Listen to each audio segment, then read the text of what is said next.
Picture this. You wake up, stretch, step outside to grab your morning mail, and there she is.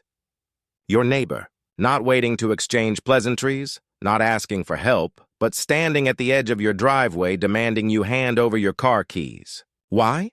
Because in her mind, your SUV was more appropriate for her son's college life than for you. That was the bizarre beginning of my nightmare with Karen. I had only recently gotten my hands on that SUV. Midnight blue paint, gleaming chrome trim, the kind of vehicle that makes you pause and admire before you even turn the ignition. I'd worked years to finally afford it, and I wasn't about to let anyone treat it like a community shuttle. But Karen, my loudmouthed, entitled neighbor 3 houses down, thought differently. To her, my car was the perfect gift for her son, who was about to start college. Karen never approached things lightly.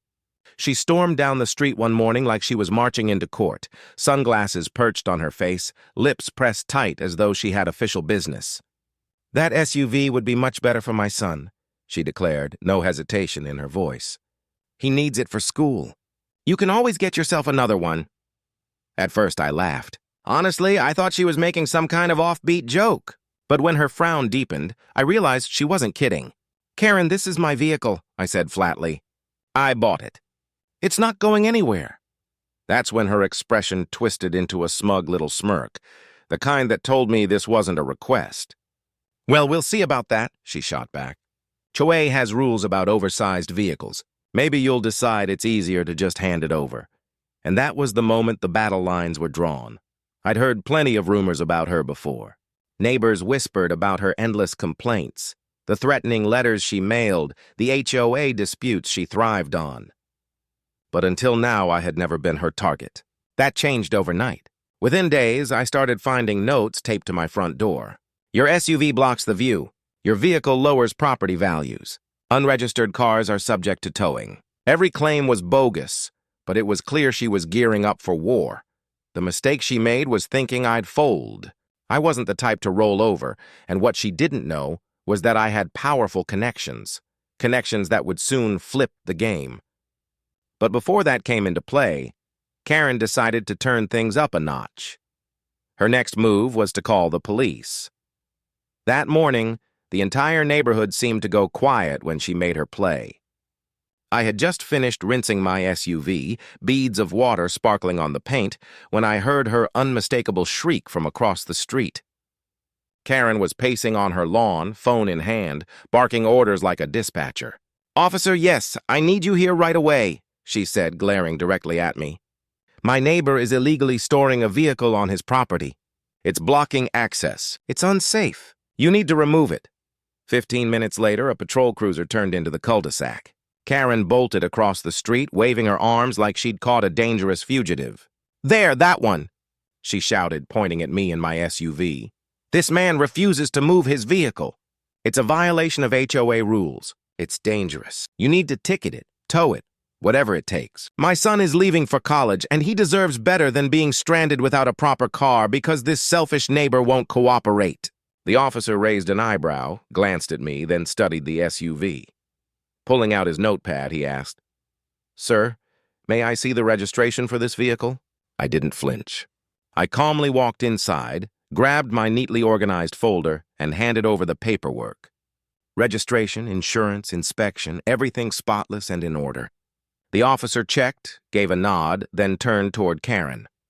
"Ma'am," he said evenly, "this vehicle is fully registered and parked legally on the owner's driveway. There's no violation here." Karen's jaw fell open. "What do you mean, no violation?" The HOA doesn't override state law," the officer interrupted firmly. "He owns this vehicle and he's parked it legally. There's nothing I can do." Her face flushed crimson. She stomped her foot like a child denied candy at the checkout aisle. "You don't understand. My son needs this car. He's going to college, and this man is hoarding something that should belong to the community spirit. You're supposed to protect people like us from people like him." The officer almost looked amused. "Ma'am, vehicles don't belong to the community spirit. They belong to the person who bought them. And if you keep making false calls, you could be cited for misuse of emergency services." That warning only poured gasoline on her anger. She wasn't backing down. and though the cruiser eventually rolled out of the cul-de-sac, I could already see it in her eyes. She was planning her next move. What she didn't realize, however, was that she was about to run headfirst into the one thing she couldn't control: my connections beyond the HOA. Karen thought dialing the police would intimidate me. What she didn't realize was that it only revealed how far she was willing to push things. If she wanted a fight, then fine. I was more than ready. What she didn't know was that I had a powerful ally in my corner: the state attorney's office. My cousin Daniel wasn't just some lawyer.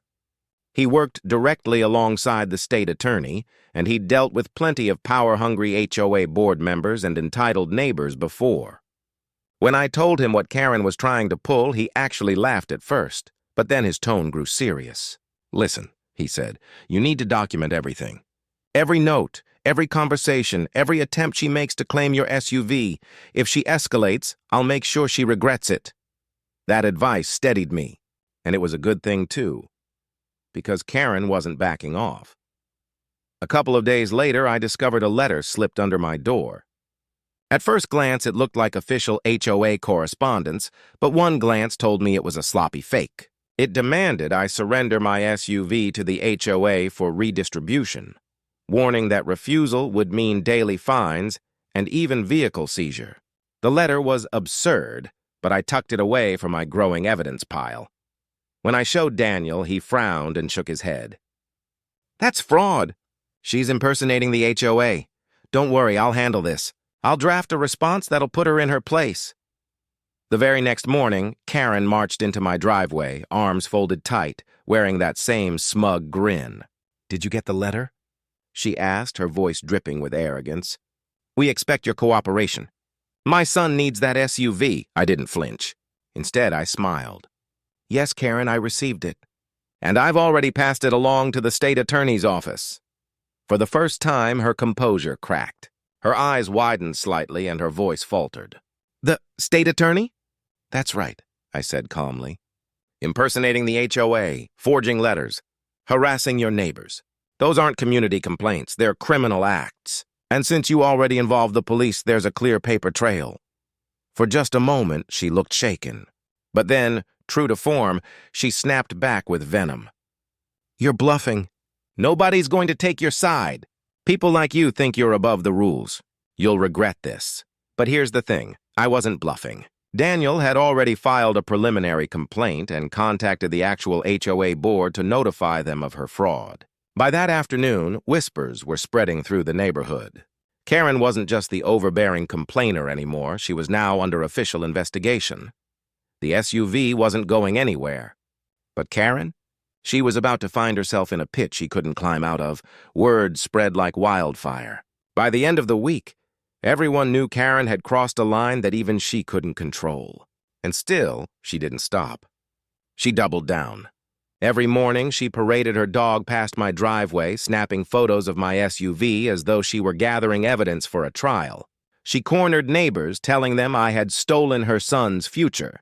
She even staged a loud phone call in front of my house, shouting into her phone, "Yes, officers, I see the stolen vehicle right now. It's still here." But all she was really doing was burying herself deeper. Every claim, every outburst, every fake performance, it was documented. Eventually, the HOA board called an emergency meeting. Not to punish me, but to deal with her. I showed up, keys to my SUV in hand, ready for the chaos. Karen arrived late, bursting into the room with her son trudging behind her. He looked humiliated, his eyes glued to the floor as if he wanted to vanish. Karen, though, was still fueled by defiance. "That car belongs to my family," she barked. "The HOA needs to enforce fairness. He can't just keep it when my son has nothing to drive." The room went dead silent. Then the HOA president cleared his throat and slid a folder across the table toward her. "Karen," he said firmly, "we've received documentation from the state attorney's office. You are under investigation for harassment, falsifying HOA communications, and misuse of emergency services." Her face drained of color. For the first time, she had no quick comeback. The president continued. "The SUV belongs to him, legally and rightfully. That issue is not up for debate. What is up for debate is your behavior, which has become a liability to this entire community. We're issuing fines for every false report, and your HOA privileges are suspended pending further review. Her son dropped into a chair, burying his face in his hands. Karen sputtered, trying to protest, but the tide had already turned. Neighbors who once rolled their eyes in silence now spoke up. They shared their own stories, how she harassed them, threatened them, or demanded they comply with her impossible standards. It wasn't just me anymore. Karen's entire reign of intimidation was collapsing right in front of her. As the meeting adjourned, I walked past her. She glared at me, eyes blazing, but she stayed silent. For the first time, Karen had nothing left to say. I slipped into my SUV, started the engine, and drove home. The same SUV she tried to claim as her own. The same SUV that ended up sparking her downfall. Karen thought she could bully me into submission. Instead, she'd written the blueprint for her own destruction. So what do you think? Could you imagine your neighbor trying to steal your car through the HOA? If you enjoyed this insane showdown, hit that subscribe button and ring the bell so you don't miss the next crazy story. And I want to hear from you. Would you have handled it the same way, or would you have taken a different approach? Drop your thoughts in the comments. I read every single one.